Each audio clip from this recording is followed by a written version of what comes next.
કચ્છના 2 દિવસીય પ્રવાસે પધારેલા મુખ્યમંત્રી ભૂપેન્દ્ર પટેલે આજે ભુજ કચ્છી લેવા પટેલ સમાજના સરદાર પટેલ વિદ્યા સંકુલમાં આયોજિત રાષ્ટ્રીય કક્ષાની સિનિયર મહિલા હેન્ડબોલ ચેમ્પિયનશિપનો મશાલ પ્રજ્વલન સાથે ટોસ ઉછાળી પ્રારંભ કરાવ્યો હતો। મહિલા સ્પર્ધકોને શુભેચ્છા આપતા મુખ્યમંત્રીએ જણાવ્યું કે ગુજરાતમાં ખીલેલું ઉચ્ચ સ્તરનું સ્પોર્ટ્સ કલ્ચર વડાપ્રધાન નરેન્દ્ર મોદીના વિઝનનું પરિણામ છે। શિક્ષણની સાથે વડાપ્રધાને રમતગમતને આપેલા પ્રાધાન્ય થકી આજે દેશભરમાં ખેલો ઇન્ડિયાથી સ્પોર્ટ્સ પ્રતિભાઓ ઝળકી રહી છે। ત્યારે આ 54મી senior national women handball championship 2025નું આયોજન તેનું જ ઉત્તમ ઉદાહરણ છે। આ દરમિયાન સાંસદ વિનોદ ચાવડા, જિલ્લા પંચાયત પ્રમુખ જનકસિંહ જાડેજા, ભુજ નગરપતિ રશ્મિ સોલંકી, કેશુ પટેલ, ત્રિકમ છાંગા, ભુજ તાલુકા પંચાયત પ્રમુખ વિનોદ વરસાણી સહિતના આગેવાનો અને મહિલા ખેલાડીઓ ઉપસ્થિત રહ્યા હતા। મારું નામ મહિમા મનીષભાઈ પટેલ છે અને હું અહીંયા ગુજરાત ટીમની કેપ્ટન છું અને એકચ્યુઅલી હું બિલોંગ કચ્છથી જ કરું છું, પણ મને એવો મોકો મળ્યો છે કે હું ગુજરાત ટીમથી પાર્ટિસિપેટ કરું। જો સાચું કહું તો બહુ જ પ્રાઉડ ફીલ થાય છે, બિકોઝ આમાં પ્રાઉડ એટલે ફીલ થાય છે કે બહુ બધા અમે લોકો નેશનલ્સ રમ્યા છીએ, પણ આટલા ટાઈમમાં જે કહેવાય ને કે આખા કચ્છ નહીં, આખા ઓલ ઓવર ગુજરાતમાં ફર્સ્ટ ટાઈમ હેન્ડબોલની એ પણ સિનિયરની નેશનલ ઓર્ગેનાઇઝ કરવામાં આવી છે। જો કે કહીએ ને કે બધાને હેન્ડબોલ ગેમ સારી છે, નો ડાઉટ, પણ કહેવાનો મતલબ એ કે બધાને એમ કહીએ ને કે હેન્ડબોલ એટલે બધા એમ કે હેન્ડબોલ ગેમ રમાય, તો હું એમ કહું છું કે બધા પબ્લિકને, ઓડિયન્સને મોકો મળ્યો છે કે એકચ્યુઅલી હેન્ડબોલ ગેમ શું છે। તો હું કહીશ કે ઓપન ટુર્નામેન્ટ છે, ઓડિયન્સ પબ્લિક અલાઉડ છે, તો હું એમ કહીશ કે બધા આવો જો કે એકચ્યુઅલી હેન્ડબોલ ગેમ શું છે, તો તમને બી ખબર પડશે કે કેટલી સ્પીડવાળી ગેમ છે ને આ સહેલું કામ નથી રમવું। લાઈક બધાને કહીને તેમ કે આ તો હેન્ડબોલ જ છે ને, પણ એકચ્યુઅલી આ હેન્ડબોલ નથી।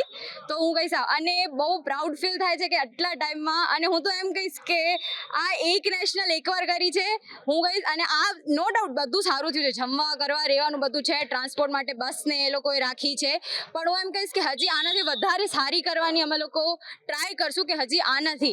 અને અહીંયા બહુ બધી કહેવાય ને કે લાઈક 600થી ઉપર ગર્લ્સે પાર્ટિસિપેટ કર્યું છે અલગ અલગ સ્ટેટથી, અને બહુ સારી વાત કહેવાય, પ્રાઉડની કે આટલી બધી છોકરીઓએ પાર્ટિસિપેટ કર્યું છે। અને ખાસ કરી અને હું ગુજરાત એસોસિએશન અને હેન્ડબોલ ફેડરેશન એ બેને થેન્ક્સ કહીશ, ઇવન અમારા જે કોચિસ છે ગુજરાત ટીમના, મેનેજરના, અને ખાસ કરીને વધારે મને પ્રાઉડ એટલે છે કે આ જ બધી ઓર્ગેનાઇઝમાં મારા ખુદના પપ્પા જે આ લોકો સાથે સાથે છે અને એઝ અ સેક્રેટરી મનીષભાઈ પટેલ તરીકે છે, અને હું પ્રાઉડ ફીલ કરું છું કે હું એમની ડોટર છું, અને એ બી પ્રાઉડ ફીલ કરશે કે હું લાઈક એઝ અ ફાધર તરીકે ઇવન આમ જોશે કે મારી છોકરી આ નેશનલમાં રમે છે અને એઝ અ કેપ્ટન ટીમ છે। તો હું મારા પપ્પાને અને ઇવન બે ફેડરેશનને થેન્ક યુ કહીશ, મારી ટીમને થેન્ક યુ કહીશ, જે બધા એકબીજાને બહુ સપોર્ટમાં છે।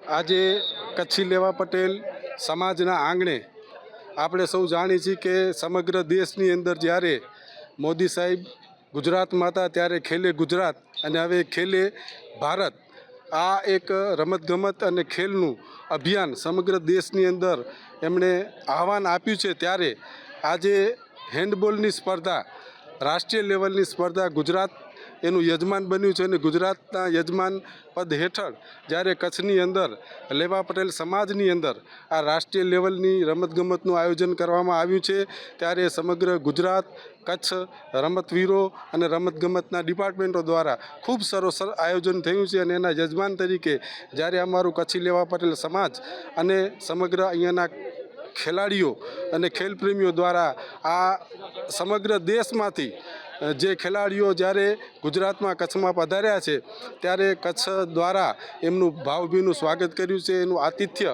અને ગુજરાત અને કચ્છનું આતિથ્ય માણી રહ્યા છે એ લોકો, અને ખૂબ સરસ વ્યવસ્થા અહીં અમારા સમાજના શૈક્ષણિક સંકુલ દ્વારા કરવામાં આવી છે, અને દરેક ખેલાડીઓ ખૂબ આનંદથી, ઉત્સાહથી આમાં ભાગ લઈ રહ્યા છે। હમણાં જ આપણે જોયું કે ગુજરાતના મુખ્યમંત્રી એમણે આ ગુજરાતની અંદર જે સમગ્ર દેશના ખેલાડીઓ આવ્યા છે એને સંબોધ્યા, અને ગુજરાતની અંદર પણ ખેલ મહાકુંભ અને ખેલે ગુજરાત દ્વારા જે પ્રગતિ થઈ છે છેલ્લા 20 વર્ષની અંદર એનો ચિતાર પણ એમને એમના વક્તવ્યમાં આપ્યો।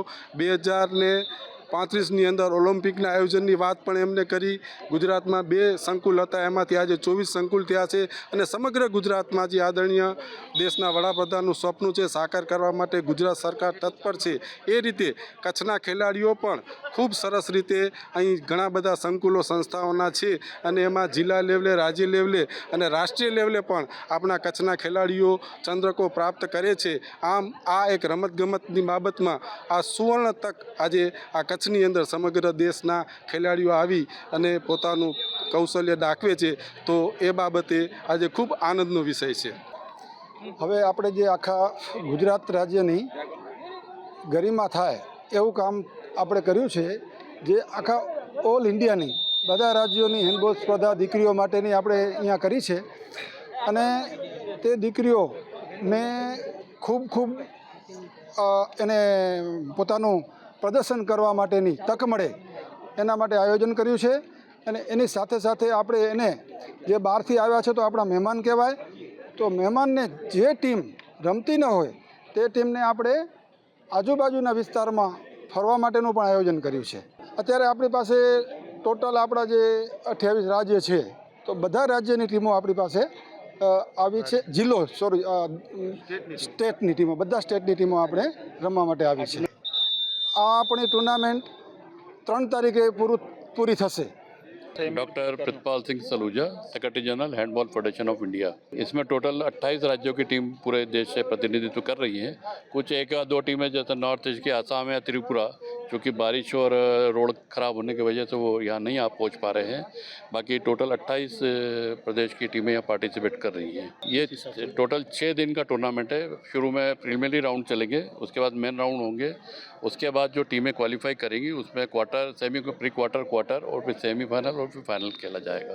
मैं CP Singh, retired chief coach Sai NIS Patiala, और अभी प्रेजेंटली मैं स्पोर्ट्स अथॉरिटी ऑफ गुजरात में हैंडबॉल एकेडमी है महसाना में, उसमें एक्सपर्ट कोच के तरीके से काम कर रहा हूँ यहाँ पर। गुजरात में पहली बार वीमेन नेशनल चैम्पियनशिप हो रहा है हैंडबॉल का, और मेरे हिसाब से जो मैंने अपने करियर में देखा है, this is one of the best organization. क्योंकि प्लेयर्स को क्या चाहिए होता है, एक तो रहने के लिए जगह, खाना अच्छा होना चाहिए और ग्राउंड फैसिलिटीज़ होनी चाहिए। वो तीनों चीज़ें एक ही जगह पर होना, ताकि बच्चों का आने जाने का टाइम बर्बाद ना हो, उनको प्रॉपर डाइट मिले। मैं इतना जोर लगाते हैं मैच के बाद एनर्जी जो लगती है उसको रिकवर करने के लिए, तो this is one of the best organization मेरे हिसाब से तो अभी तक जो लग रहा है। खेल सिर्फ खेल ही नहीं होता, खेल की भावना ही होती है कि यहाँ पे हम दोस्त भी बनाते हैं, एक नेशनलिटी की जो फीलिंग आती है वो आती है। इसको अगर हम ये कहना कि ये मिनी इंडिया है, यहाँ पे हर एक स्टेट से इतने स्टेट्स के लोग आते हैं, एक दूसरे के बारे में बातें करते हैं, कल्चर के बातें में करते हैं, खाने पीने के बातें करते हैं, एक दूसरे को समझते हैं, तो एक दोस्ती का माहौल भी होता है।